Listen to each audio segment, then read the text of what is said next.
Welcome to the Team Engagement Podcast, where leaders of teams share their insights. Brought to you by Blue Sky Business Consulting. We discuss 5 questions in about 15 minutes. Hello, everyone. Welcome again to the Team Engagement Podcast. We're very excited to have our guest all the way from across the pond, as we like to say, from Manchester, England. This is Toby Mildon, and he is a workplace inclusion consultant. Toby, thank you so much for taking time to join me from England while we're here in the States on our end. So we're glad you could join us. What would you like the audience to know about work inclusion and the work that you're doing? Well, thanks, Sean, for inviting me along. It's lovely to meet you and your listeners. So a lot of work that I do is working with senior business leaders to help them create their diversity and inclusion strategies. They know that diversity is good for business. They just don't know how to go about creating the right culture in the organization that will help them attract and retain and develop diverse talent so that they become a high-performing business. And so I help them craft those strategies. Alongside that, I do a lot of work around developing inclusive leadership behaviors so that they can actually role model inclusive management practices. We look at making sure their recruitment process is accessible and inclusive so that they can attract and recruit the best talent that's out there. But because I've also got my own personal lived experience of disability, I was born with a muscle wasting condition. I do a lot of work around disability confidence for managers as well. Oh, wow. Disability confidence. So is that basically, I don't know that I've heard of that before. Is that basically just helping those with a perceived disability to kind of get their confidence up a little bit, that they can do things? Or how? Explain that a little bit more. I'm curious. So disability confidence is actually a bit of a UK term that's been developed on the back of a framework that was developed by the government in conjunction with industry and disability consultants. So it's called the Disability Confident Framework. It's a set of best practices on what businesses can do to attract and recruit and retain and develop disabled employees. So a lot of organisations in the UK are using this kind of phrase of disability confidence just to reflect their status of being an inclusive workplace for disabled people. Well, that's fantastic. What a great initiative. What a great way to help everybody feel included. I love that. That's great. Well, thank you for your work in that area, as well as the workplace inclusion and the disability confidence. I think that's fantastic. So very good. All right. Well, let's kind of get started with our questions here. Toby, tell us a little bit, how do business leaders know when to pivot in their business? Yeah, it's a great question.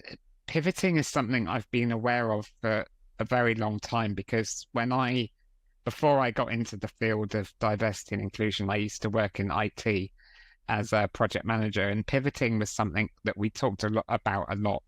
If you're developing a piece of software and that software isn't necessarily hitting the spot, that's when you pivot your software development.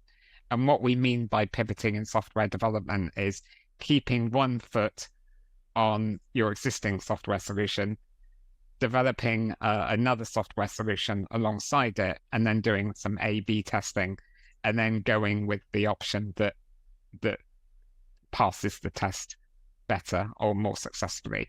So for me, pivoting from an organizational perspective is when you are starting to feel stress or frustration within the organization, if things don't seem to be going well, don't throw the baby out with the bathwater, as they say. Yeah. Develop a solution, an alternative solution, compare the two, and then go with the one that performs better. And for me, that would be the definition of a pivot. Well, I like that. And I like that perspective that you, if things just aren't going well, then try something a little bit different, but don't take your foot off the gas of what the project was before until you've kind of had a chance to test it. I like that. That's a great way to describe that. Well, very good. Okay. Share with us, Toby, one of your core values or one of your company's core values, either way, and how that value helps you make decisions. Yeah, so we I've been doing a lot of work with my team recently about what our core values are, and we've come up with an acronym for our various core values. But the first one is about growth, and what I like about that, it's about growing as an individual, having that learning mindset, that learning orientation or that growth mindset, growing as a business. I think one of my business mentors has said, if your business isn't growing, it's dying. So I'll be like, oh yeah, we better be growing. And it's also linked to the first book that I wrote, which is called Inclusive Growth, which is about inclusive culture, helping your business grow and prosper. So for me, that's a very important value. Well, very good. So growth for you is the value, but obviously you've done a lot around that. It's a lot of what you're doing, because you mentioned it a little bit earlier when you were introducing yourself and your business, that it's not just including individuals, but helping them to grow and help to develop them.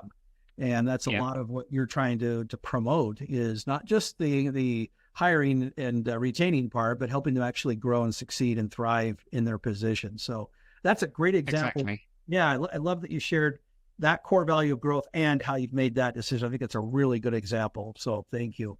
Yeah, and the acronym that we've come up with is GREAT, GREAT. So the G is the growth, and then we've also got responsibility, empathy, authenticity, and togetherness. Oh, very good. Oh, those are great. I like that. I like that you've got it into an acronym too. It's always fun when you can have an acronym that can help you quickly remember things. So that's great.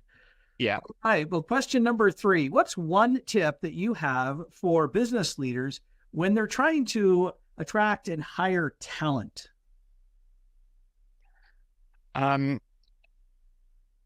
So obviously the line of work that I'm in is all about attracting the most diverse range of talent, because you're in the States, I'm in the UK. We luckily we've got diversity within our nations, with on our doorstep. We don't have a shortage of diverse talent. The question is whether or not our doors are open to that talent or not. And a lot of organizations, they restrict the talent that they're inviting to their business. They are fishing in very limited ponds. They go to the same old universities to get graduates. They do lots of things that don't necessarily attract the broadest and the best people to them. So I think, first of all, you just need to do a bit of an audit of where are we currently going to find people, and what could we do to cast our net a bit wider to attract a more diverse range of people to come and work for us. So kind of, to use your phrase, cast a wider net when looking for people. It's interesting. I had never thought, and it makes perfect sense. Businesses often go to the same sources. It works for them, I guess you could say. If they, if something works with you, you stick with it. It's kind of but you're suggesting to kind of challenge yourself a little bit as the business and look beyond that. Find some other areas where you can look for people, and that way you're not getting the same recycled folks. But that's a great perspective. Yeah. And there's loads of options out there. There's a lot of businesses will go to the same old universities when they do their graduate recruitment, but there's thousands of universities that you could build relationships with. There's loads of local organizations. So some of my clients, for example, they work with local charities to reach disabled people that really struggle to get employment. Some of my clients work with charities that represent people who've been to prison and find it really difficult to get employment after they've been to prison. And there's some really famous businesses that have got a recruitment strategy of employing ex-offenders, and it works really, really well for them. And if it's working well for them, then I think it could work well for other businesses. Oh, that's great. Yeah, I like that. Okay, great suggestions. Number 4, and I like this next question here because it ties into some of our previous discussion here. What's an idea or two that you would recommend to business leaders on how to identify and develop strengths or talents within the employee base? You know, they've got them hired now, and you're obviously focused on growth as part of one of your core values. What are some tips that you would have or you would offer for business leaders to help them really develop people and help them identify and develop their talents within the organization? Yes, I just want to share with you a tool that we use that we love using. It's called the Game Changing Index, and I've interviewed the founders, Dr. Jonathan Mervyn Smith, on my website, and his co-founder Nathan. The Game Changing Index we use loads with our clients, and they call it an organometric, and it's a bit of a tongue twister. But the Game Changing Index is a way of identifying which out of 5 kind of psychological, what they call proclivities or preferences, you have when it comes to making an impact. And it's all about identifying what energizes you for impact. It's not about personality traits that you might get with other tools like Myers-Briggs or disc profiling or anything like that, although it does actually work really well with those other tools. But it's about what energizes you for making an impact. And in that, when the business was founded in 2012, they wanted to find out if it was scientifically possible to identify what they were calling game changers. These were people in businesses that seemed to really have energy for making a profound impact in the work that they did. And Dr. John went away and did his research as an occupational psychologist and came back and said, yeah, yes, it is possible to identify these so-called game changers, but actually there are 4 other categories of people that are just as impactful. And you go online and you take the assessment. It takes about literally 10 minutes to do it. And you get a number in each area, and the higher the number, the more energy you've got. And what the assessment tells you is where you're most energized. So for me, my top 2 areas are what they call a polisher and a game changer. So a polisher, I'm like a 10 out of 10 polisher. A polisher is somebody who's really energized by continuous improvement, quality assurance. When you're at your worst, you've got incredibly high standards and you drive your team nuts, by the way. That's the feedback that I've received. Coupled with that, I'm also a high game changer, which means that I like coming up with creative ideas, thinking kind of outside the box, and I'm open to novel new ways of doing things. The reason why I'm sharing this with you to kind of answer your question is that it's a really good way of helping people identify what energizes them. Because the golden formula that sits behind this is if somebody is able to work in a position where they're able to lean into their energies and they've got the skills and competencies to do the job, then they're going to be highly impactful individuals. So it's a really useful development tool to help people identify how they can really make an impact in their work. Oh, I really like that. Yeah, that whole awareness and kind of understanding yourself is really important. But I like what you said about finding what really motivates you and energizes you, and the higher up on that, combined with, I thought this was important that you brought this up, combined with the skills that the skills can be taught, skills can be learned. And so sometimes we need to be willing to identify the parts that energize them and then add the skills. But I like that you need both. You need to have the energy, you need to have the skill set, get both. Yeah. And then that's the way. And so Dr. John talks about this formula of the, it's your proclivity or your preference plus skills and experience equals degree of impact. And for example, let's say you're a really high strategist, which is one of the other areas, but you are not in a strategy role, or you're fresh out of university and you don't have the opportunity to work in a strategic way on strategic projects. You're going to be less impactful than somebody who is in a strategic role, has this high energy for strategy, and has got the skills and experience in strategy. And so that's why this is such an important formula. And this tool works really well individually as a self-reflection piece and helping you identify how you can be most impactful. But it works really well on teams as well, helping team players understand how they complement one another. Right. And I've done it with my own team. We all understand what energizes us. So, for example, there's somebody on my team who's a high implementer. I score a bit lower on implementation. And so for her, for example, I know that she gets really frustrated if we spend a lot of time in what we call the game-changing zone, where we're coming up with ideas and innovating and thinking outside the box, because she's sat there going, oh, this is such a brilliant idea, but I just want to crack on and get it done, because she's really implemented by implementing, because she scores very high in that area. Yeah, that makes a lot of sense. Yeah, being able to balance any one of our talents and abilities and proclivities and so on, it's really important. Otherwise, we get too locked in. But great stories and examples from your own life and business. I really appreciate you sharing that. All right, our last question. Tell us a little bit about your first job.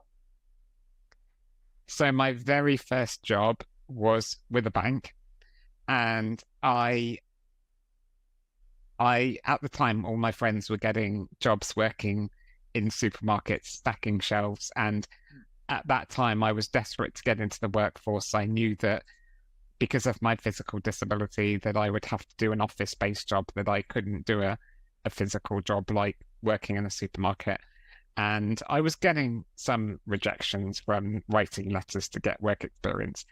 And I made an appointment to open up a savings account with my local bank. And I had an ulterior motive, which was to try and get a job with the bank. And as I signed the paperwork to open up the savings account, the bank manager said to me, is there anything else that I could help you with? And I said, well, actually, I'd quite like a job, please. And I was expecting a no, because this is a big, well-known bank in the UK. It's a big high street bank. And to my surprise, he said, yeah, sure. Okay, we can arrange that for you. Oh, wow. And the thing is, the branch that he worked in was quite a small rural branch that wasn't particularly wheelchair accessible. But he spoke to another bank manager in a bigger branch that was about a 15-minute drive away. And between them, I was able to start working in this bank. And I ended up working for the bank on and off during my school and university holidays for about 4 years. And having that bank on my resume was a stepping stone for me to then get work experience working for the likes of British Airways and Accenture and the BBC and Deloitte. So I owe a lot to that first bank manager. Good for you for not only being persistent, but finding a pretty creative way to get in front of the right person to say, hey, can I have a job? And I love that he was just responsive and said, yes, we can do that, and made the arrangements. I love that. That's a great story. Love that. Thanks. Well, Toby, thank you so much for taking time out of your busy day to join me on the podcast here. How can people find you? So 2 places. Definitely connect with me on LinkedIn. Happy to receive messages, and I publish quite a lot of content every week around equity, diversity, and inclusion. So connect with me on LinkedIn. Just search for Toby Mildon in the search bar. I'll go to my website, mildon.co.uk, and I've got a resources page, and you can download free resources. You can access my books, you can download my free thought leadership reports, and you can access my podcast recordings where I interview business leaders and thought leaders about diversity and inclusion. Fantastic. Well, that's great. Well, again, thank you so much for taking time to be on the podcast. And thanks to all of you who are participating, whether you're watching it on YouTube, whether you're listening to it on a podcast format. Either way, we appreciate you joining us every week. And we look forward to next time. Thanks so much, everyone. And thank you again, Toby. Have a great day. This is Sean Richards with the Team Engagement Podcast, where leaders of teams share their insights. For more ideas, go to teamengagementpodcast.com. We also invite you to follow or subscribe to our podcast wherever you may be listening or watching. Is your business thriving? Go to tbs-score.com to find out. Thanks for joining us today. Have a great day.